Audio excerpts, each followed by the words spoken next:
నూతన సంవత్సరం 2023 2022 పూర్తి చేసుకొని 2023లో మనం పయనిస్తున్నాం. జనవరి నెలలో మనం సంక్రాంతి పండుగ జరుపుకుంటాం.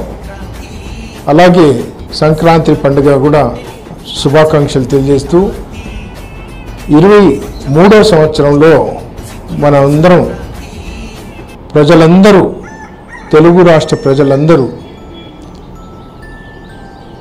ఆయుర ఆరోగ్యాలతో సుఖ సంతోషాలతో ఆనందంతో గడపాలని, అలాగే మనం గతంలో కరోనా వైరస్ వల్ల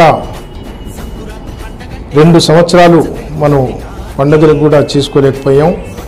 మళ్ళీ 2023లో కూడా కరోనా వైరస్ వస్తుందని కేంద్ర ప్రభుత్వం కూడా అలర్ట్ చేస్తుంది.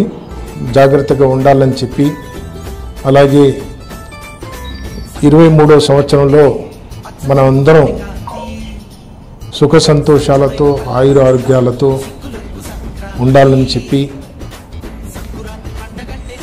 మన గుంటూరు జిల్లా ప్రజలకు, మన రాష్ట్ర ప్రజలకు, అలాగే తెలుగు రాష్ట్ర ప్రజలందరికీ నేను నూతన సంవత్సర శుభాకాంక్షలు, సంక్రాంతి శుభాకాంక్షలు తెలియజేసుకుంటూ